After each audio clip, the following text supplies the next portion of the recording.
নমস্কার বন্ধুরা, রান্না বান্না উইথ সিলভার চ্যানেলে আপনাদের সকলকে স্বাগত। শীতকাল পড়ে গেছে মানেই সন্ধে হওয়ার সাথে সাথে গরম গরম ধোয়া ওঠা কফি বা চা, সাথে গরম গরম তেলে ভাজা। যেই না মনে মনে কথাটা ভেবেছি, সঙ্গে সঙ্গে ছুটে গেছি ফ্রিজের কাছে। দেখি তো ফ্রিজে মাছ আছে কিনা। দেখলাম 4 পিস কাতলা মাছ রাখা আছে। তো ভাবলাম কেন না আজকে বানিয়েই ফেলি মাছের চপ। নিয়ে নিয়েছি 4 পিস কাতলা মাছ, আর আপনাদের দেখিয়ে দিলাম পেঁয়াজ, আদা, রসুন, ধনেপাতা, কাঁচা লঙ্কাকে ছোট ছোট করে কুচি করে কেটে নিয়েছি। এবার প্রথমেই মাছটাকে সিদ্ধ করে নেব। তার জন্য জল বসিয়ে দিয়েছি আর মাছগুলোকে দিয়ে দিলাম। মাছের মধ্যে যাতে নুন ঢুকে যায় তাই জন্য অল্প একটু নুন দিয়ে দিলাম আর হলুদও দিয়ে দিলাম, যাতে কালারটা একটু সুন্দর হয়। মাছগুলোকে খুব ভালো করে জলের মধ্যে ফুটিয়ে নেব, যেন এখানে ভালো মতো সিদ্ধ হয়ে যায়। তবে দেখে নেবেন মাছগুলো যেন সিদ্ধ হয়ে ছেড়ে না যায় গা থেকে। সিদ্ধ হয়ে গেছে। সিদ্ধ করতে আমার 5 থেকে 7 মিনিট মতো সময় লেগেছে। মাছগুলোকে তুলে নিয়ে প্রথম ছালগুলোকে ফেলে দিলাম। চাইলে আপনারা ছাল রাখতেই পারেন, আমার মাছের ছাল ভাল লাগে না বলে আমি ফেলে দিয়েছি। এবার ভালো করে কাঁটাগুলোকে বেছে নেব। এদিকে কড়াইয়ের মধ্যে সর্ষের তেল দিয়ে দিয়েছি। তেলটা গরম হয়ে গেলে কুচিয়ে রাখা পেঁয়াজ দিয়ে দিলাম। আমি একখানা বড় সাইজের পেঁয়াজ কুচিয়ে নিয়ে দিয়ে দিয়েছি। পেঁয়াজটাকে হালকা লাল মতো করে ভেজে নেব। খুব বেশি লাল করার দরকার নেই, হালকা লাল মতো হয়ে গেলেই এর মধ্যে বাকি মশলা দেব। যেমন রসুন কুচি দিয়ে দিলাম, আদা কুচি দিয়ে দিলাম, 3-4টে কাঁচা লঙ্কাও কুচিয়ে দিয়ে দিলাম। এটা আপনাদের ঝাল অনুযায়ী আপনারা দিয়ে দেবেন। আর রসুন কুচি, আদা কুচি কতটা দিয়েছি সেটা তো আমি আগেই ভিডিওতে আপনাদের দেখিয়ে দিয়েছি। এবার এইটাকে হালকা মতো করে ভেজে ভেজে নেব।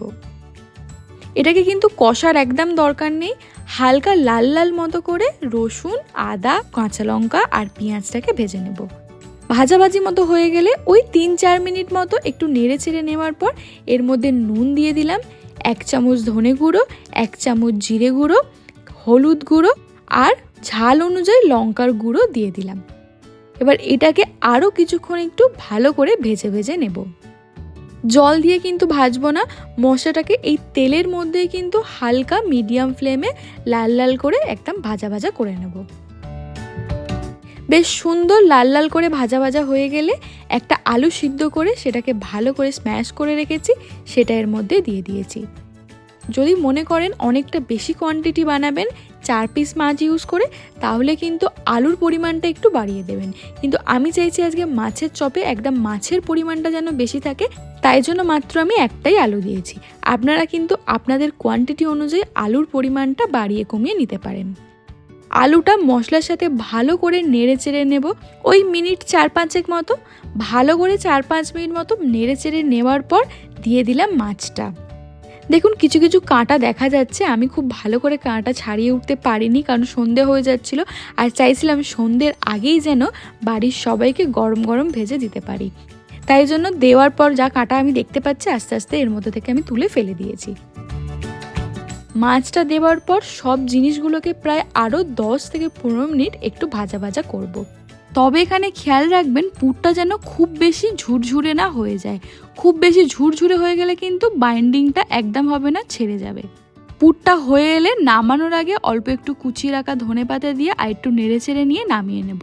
তাই পুরটা যখন ভাজবেন খেয়াল রাখবেন যেন এর ময়েশ্চারটা থাকে, খুব বেশি ঝরঝরে হয়ে ওঠার আগেই কিন্তু নামিয়ে ফেলবেন।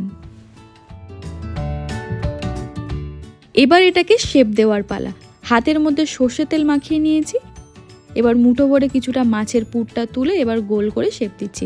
আমি একটু ডিমের মতো মানে ওভাল আকৃতির একটু শেপটা দেব। চাইলে এটাকে আপনারা লম্বাভাবেও বানাতে পারেন, ফিঙ্গারের মতো বা চ্যাপটা চপের মতোও করতে পারেন। তবে আমি আজকে ভেজিটেবল চপের মতো শেপটা দিলাম, দেখতে বেশ ভালো লাগে বলে। এদিকে 2টো ডিম ফাটিয়ে নিয়েছি, ভালো করে ফেটিয়ে নিচ্ছি। আর এটা নিয়ে নিয়েছি বিস্কিটের গুঁড়ো। তো প্রথমেই পুরটাকে ডিমের মধ্যে চুবিয়ে নিলাম। এবার বিস্কিটের গুঁড়োর মধ্যে দিয়ে দিলাম, ভালো করে কোটিং করিয়ে নিচ্ছি। ভালো করে কোটিং করে নেওয়ার পর সেকেন্ড টাইম আবার এটাকে ডিমের মধ্যে ডিপ করে নিচ্ছি। ডিম থেকে তুলে নিয়ে আবার এটা বিস্কিটের গুঁড়োতে দিয়ে দিচ্ছি। আমি আজকে ডবল কোটিং করছি, চাইলে আপনারা সিঙ্গেল কোটিংও করতে পারেন, তবে ডবল কোটিং করলে একটু বেশি মচমচে হয় বলে আমি ডবল কোটিংই করছি। সেমভাবে বাকি পুরগুলোকেও রেডি করে নিই, চলুন। দেখুন সুন্দরভাবে একদম শেপ দিয়ে নিয়েছি, ভালো করে ডবল কোটিং করে নিয়েছি। এবার আর সময় নষ্ট না করে সঙ্গে সঙ্গে তেলটা বসিয়ে দিচ্ছি। দিয়ে দিয়েছি আজকে রিফাইন তেল ইউজ করছি। রিফাইন তেলে যে কোনো ফ্রাই খেতে বেশি ভালো লাগে। এবার এক এক করে মাছের চপগুলোকে দিয়ে দিচ্ছি আর গোল্ডেন ব্রাউন করে ভেজে নেব।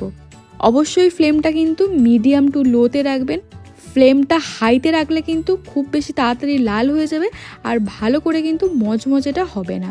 তাই জন্য মিডিয়াম ফ্লেমে একটু কিছুটা সময় ধরে নিয়ে ভালো করে লাল লাল করে এটাকে ভেজে নিচ্ছি।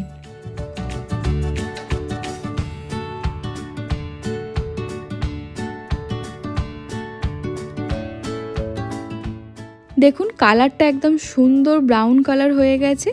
আর রাখবো না, এবার নালে কালো হয়ে যাবে।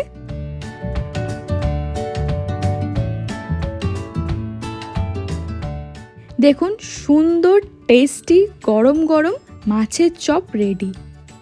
সন্ধেবেলাটা গরম মুচমুচে মাছের চপ দিয়ে আজকে ইভিনিংয়ের স্ন্যাক্সটা শুরু করব। তাহলে বন্ধুরা আজকে আপনাদের রেসিপিটা কেমন লাগলো? ভালো লাগলে লাইক, কমেন্ট অ্যান্ড শেয়ার করে দেবেন। একটা ভিডিও তৈরির পিছনে কিন্তু অনেকটা পরিমাণ খাটনি থাকে। আপনাদের একটা ছোট্ট লাইক আর সাবস্ক্রাইব কিন্তু আমাদের নতুন নতুন ভিডিও বানাতে প্রেরণা যোগায়। তাই সাথে থাকবেন, পাশে থাকবেন। আজকের মতো এখানেই টাটা।